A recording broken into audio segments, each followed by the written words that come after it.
hosting this show, which I'm not, I would have put on Sebastien first and then Debbie with the alcohol. Think you could throw a gourmet dinner party for 8 for under $100? We challenged you, Sebastien Centner, and you've done it. Please welcome Sebastien Centner. Thank you.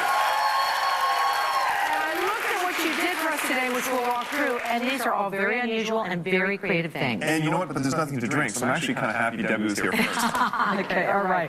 So what are you going to come up with? What we did here was we said dinner for 8 under $100, and we've had tweets and messages all week saying, no, it's impossible. You can't do anything good for that. Well, we did, and it actually came in a little bit under $100. You did. So we did a 3-course dinner. Okay, can't go to 4 courses. That's a little bit much for $100 for 8 people.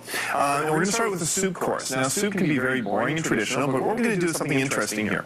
We're going to take 2 soups. Now, these are just store-bought soups. And what I did was I actually added a little bit of spice myself to taste. What would you do? Yes, and we have a leek and potato. Leek and potato. And then a sweet potato. Okay?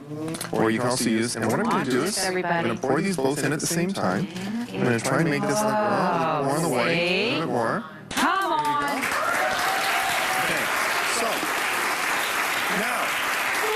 It's soup, right? But it's parsley. Exactly. Okay. And then what's that? This is actually a little bit of parsley oil. That I actually made. All you did was take some boiling water, mince up some parsley, okay, and make it into an oil together, a little bit of olive oil, or a lot of olive oil, and you're ready to go. So this whole course, so far, I think we're at $12 for 8 people. Wow. So it's cheap, it's easy, etc. Okay, so that's the beginning. And the other thing is, think about doing this with 2 types of mushroom soup, because then you can actually use a light mushroom and a dark mushroom together, and it works really well as well. Perfect for this time of year. Yeah. Next, okay, so for the main course, what we're going to do is we're going to do a risotto. And we're going to do it with cod. Now, cod is one of those fish that gets a terrible rap. Yeah. It's like, you know, if it's not battered and served, you know, with tartar sauce, nobody has cod. But we're going to do something interesting here. We're going to start out, first of all, I made the risotto ahead of time. And there's a trick to risottos. When you're making risotto, you can actually cook it ahead of time, not cook it all the way, and then you add stock. And you just add a little bit of stock slowly. As you're cooking. So if you're making it, watch over it. There you go. You watch over it just a little bit. And then as you're doing that, and finishing it off, I'm also adding my final ingredients. So some peas. How'd you get it green because of the peas? No, we had a little bit of pesto we put in there to begin with, just to give it some color. I'm not going to use all of this butter. That's a little bit too much. We want to, you know, coming up to New Year's. There we go. We're just going to mix it up and finish it off. How do you keep it warm without burning it? Okay, so the trick to risotto is if you're going to cook it ahead of time, you can cook it until it's hard in the center but still soft outside. And then you can actually store it that way. You can cook it the day before, keep it in the fridge, bring it out, and as long as you bring it up at temperature really slowly and only add a little bit of stock, you're fine. You can do it actually just before your guests arrive. So again, you're not spending all night in the kitchen. All right. Now, let's pull a couple of things out of the oven here. Cod. Cod.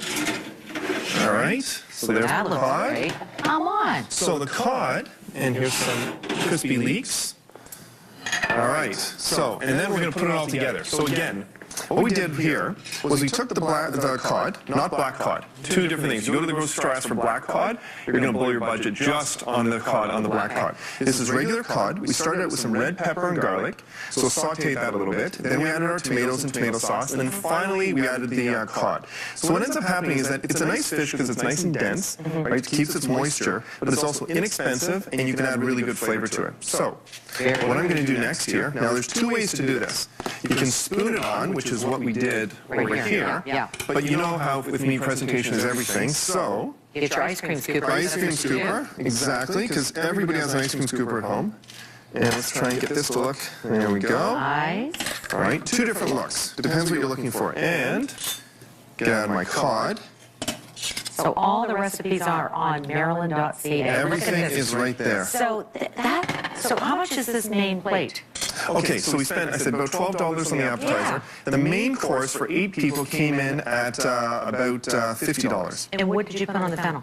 The fennel, actually, what we did is we put it in the oven. It's just a little bit of parsley, and we can add a little bit of thyme afterwards. There's some olive oil as well in there. A little bit of thyme to finish it. And here's the interesting thing, is that at the end of the day, okay, this entire meal, we still have room for dessert. We're only at $62. Great. The reason for that is cod is $15 a pound. 2 pounds, you can feed 8 people, you're set. All right, I'm going to move this over here, and then we've got 1 minute for the dessert. Okay, finally, dessert. So everybody's excited about dessert. Yeah. I know you're excited about dessert. So here's what we did for dessert.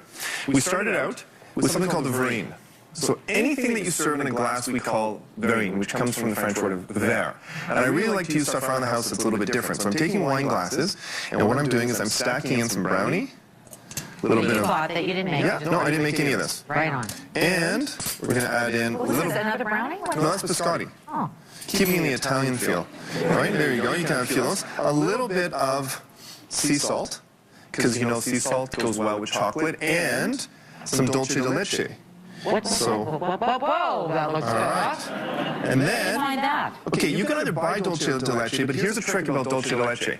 Buy evaporated milk in a can, put it in boiling water, boil the water, leave it boiling for about 2 hours. You have to keep adding water. After 2 hours, obviously take the label off the can, you will have dulce de leche.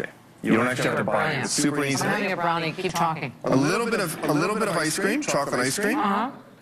And Starving now. if you really, and since we are about, I think, $12 or $15 under budget at this point, you can either add a bottle of wine, or if you've had enough of Debbie's cocktails, so you're good, then maybe add a little bit of Bailey's to the dessert. Oh, Sebastien, you were brilliant. Sebastien Centner, everybody. Go to Marilyn Denis. Fabulous. You know what? You're going to do this again. Love it. Yeah, all right, we're going to take a break. We'll be right back.